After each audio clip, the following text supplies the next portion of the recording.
बिस्मिल्लाहिर्रहमानिर्रहीम। अस्सलामुअलैकुम। Welcome to sublime way English academy.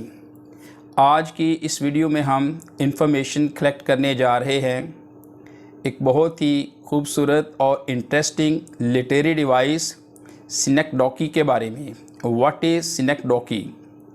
सिनेक्डोकी is a figure of speech in which a whole is represented by a part of it। सिनेक्डोकी एक ऐसा figure of speech है जिसमें किसी मुकम्मल चीज़ को बयान करने की बजाय उसके किसी एक पार्ट से उसको रिप्रेजेंट किया जाता है। A part is used instead of whole.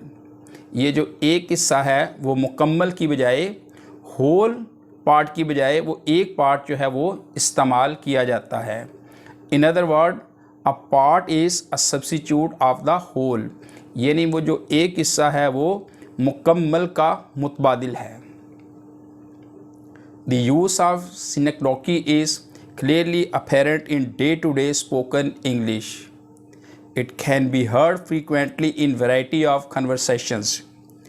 ये जो लिटरेरी डिवाइस सिनेक्डोकी है इसका हमारी स्पोकन इंग्लिश में फ्रीक्वेंटली यूज़ किया जाता है।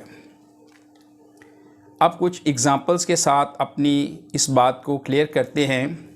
ABC, जब हम किसी बच्चे को किसी इंस्टीट्यूशन में, किसी स्कूल में, अदारे में एडमिट करवाते हैं तो 1 या 2 माह के बाद हम उसके टीचर से क्वेश्चन करते हैं कि क्या हमारे बच्चे ने ABC को लर्न कर लिया है। ABC means A to Z alphabet, यानी जो ABC के मुकम्मल A to Z अल्फ़ाबेट हैं ये उनको रिप्रेजेंट करने के लिए ओनली ABC हम यूज़ करते हैं। यानी उस A to Z लेटर का जो ABC पार्ट है उस पूरे ABC A to Z alphabet को रिप्रेजेंट करने के लिए हम ABC यूज़ करते हैं। इसको हम कहते हैं सिनेक्डोकी। इसी तरह उर्दू हरूफ़ तहज्जी के लिए हम अलफ बे यूज़ करते हैं, यानी ये मालूम करने के लिए कि क्या इस बच्चे ने उर्दू हरूफ़ तहज्जी को लर्न कर लिया है तो हम क्वेश्चन ये करते हैं कि क्या इसने अलिफ बे सीख ली है। व्हील्स, इसी तरह जब हम व्हील्स का मेंशन करते हैं, जैसे ये सेंटेंस है I have just bought a new set of wheels, तो व्हील्स से मुराद यहाँ पे है कार, यानी ये कार का एक पार्ट है व्हील्स। तो जब व्हील्स जो है ये कार को रिप्रेजेंट करते हैं। इसी तरह ग्रे बियर्ड ये ओल्ड मैन को रिप्रेजेंट करते हैं। ये ग्रे बियर्ड रिप्रेजेंट करती है ओल्ड मैन को या ओल्ड एज को। कोक, इसी तरह कोक जो है ये कोका कोला को रिप्रेजेंट करते हैं। ग्लासेस ये फ्रेम के अंदर जो 2 शीशे लगे हुए हैं जो आई ग्लास का काम करते हैं, जिससे किसी चीज़ को हम देखते हैं।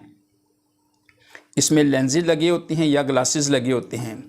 तो जबकि ये पूरे फ्रेम को रिप्रेजेंट करने के लिए हम ग्लासेस का यूज़ करते हैं, यानी पूरी ऐनक, पूरे स्पेक्टेकल्स के लिए हम ओनली ग्लासेस यूज़ करते हैं। तो इसी तरह ये कोक एंड ग्लासेस ये क्या हैं? Synecdoche. Heads, count the heads, कहते हैं कि हेड्स को काउंट करो। It means people or person. Heads means people or persons. Bread and butter refers to all things which one can buy with one's wages। Bread and butter जो है ये वो तमाम चीज़ें को जो कोई अपनी वेजेस के साथ परचेज़ कर सकता है, उसके लिए हम ब्रेड एंड बटर यूज़ कर सकते हैं। सेल्स जो है ये रिप्रेजेंट शिप, ये पूरे शिप को रिप्रेजेंट करने के लिए सेल का वर्ड यूज़ किया जाता है। इसी तरह behind the bars, he is behind the bars. अब बार्स क्या है? ये ओनली जो है ये बार्स सुलाखें हैं, लेकिन ये बार्स किसको डिनोट करता है, रिप्रेजेंट करता है? ये सेल को, जेल को रिप्रेजेंट करता है। इसी तरह वेयरिंग हील्स जो है ये सिग्निफाइज हाई हील्ड शूज़। तो हाई हील्ड शूज़ के लिए हील्स यूज़ किया जाता है।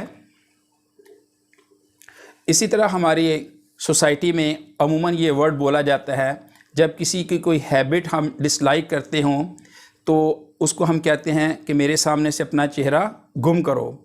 अब चेहरा मीन्स चेहरा नहीं, पूरी बॉडी, लेकिन ये जो बॉडी, ये चेहरा जो है यही पूरी बॉडी को रिप्रेजेंट करता है।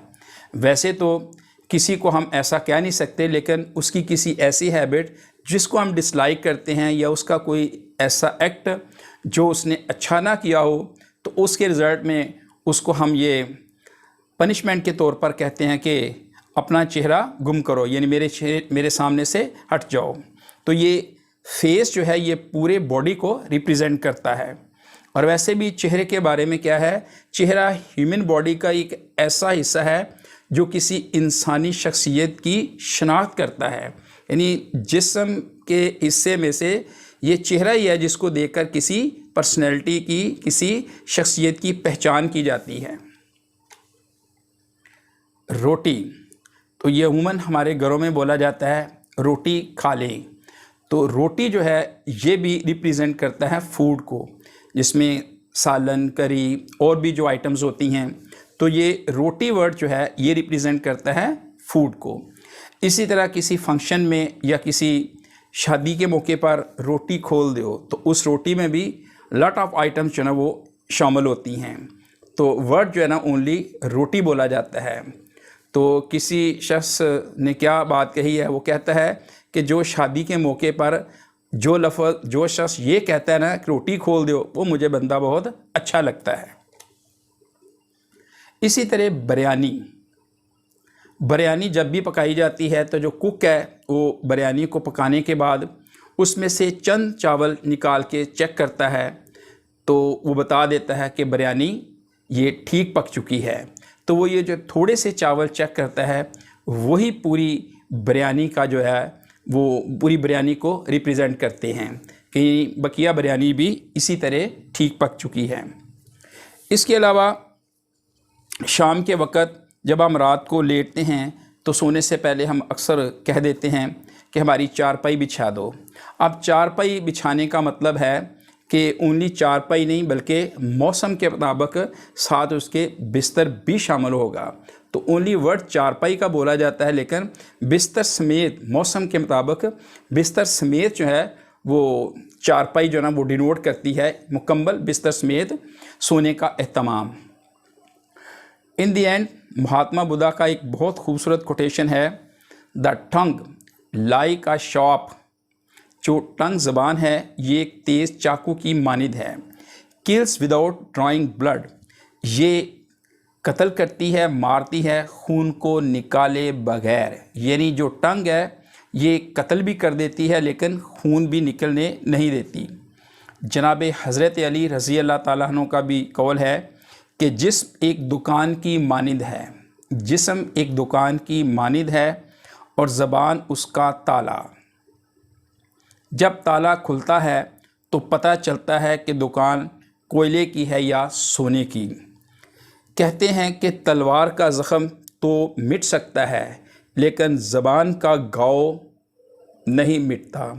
इसलिए हमें चाहिए कि जब भी हम बोलें तो थिंक बिफोर यू स्पीक, बोलने से पहले सोचें। अल्फाज का चुनाव जो है वो बहुत सोच समझ कर करें ताकि किसी की दिल आज़ारी ना हो। In the end don't forget to like and share the video and also subscribe the channel. अस्सलामु अलैकुम, अल्लाह हाफिज़।